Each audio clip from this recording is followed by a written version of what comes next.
आज आपके माध्यम से देश की सरकार के सामने और देश के साथ साथ कई प्रांतों की सरकारों के भी सामने समाज के उन सबसे ज्यादा मजबूर लोगों की आवाज उठाना चाहता हूं, जिनको हम लोग संविदा कर्मियों के नाम से जानते हैं।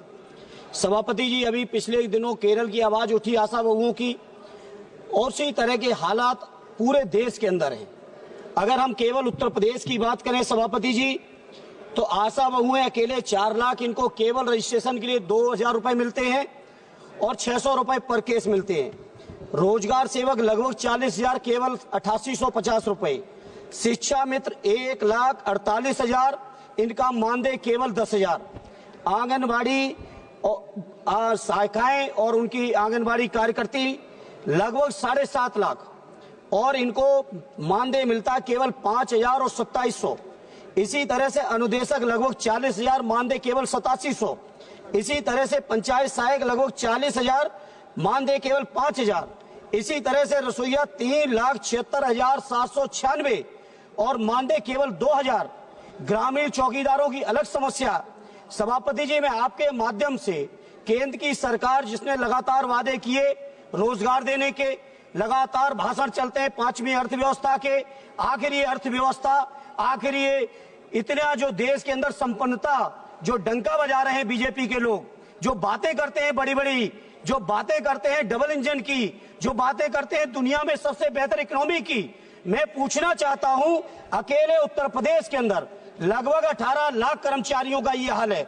अगर इसी रेशियो में देखेंगे तो पूरे देश के अंदर लगभग 1 करोड़ से भी ज्यादा कर्मचारियों की दुर्दशा है।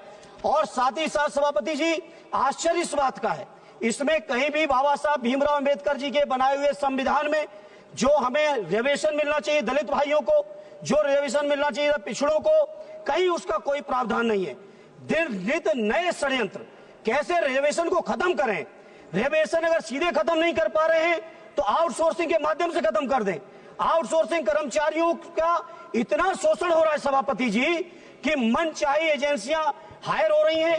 वो एजेंसियां अगर 10,000 रुपए सरकार पेमेंट करती है तो 3,000 से ज्यादा पेमेंट कर्मचारियों तक नहीं जाता है। सभापति 1 मिनट लेंगे बस, बहुत महत्वपूर्ण सभापति जी।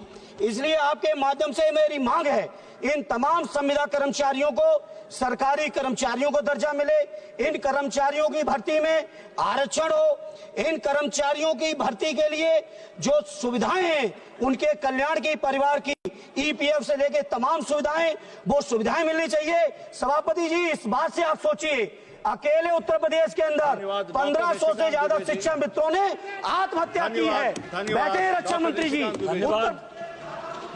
धन्यवाद।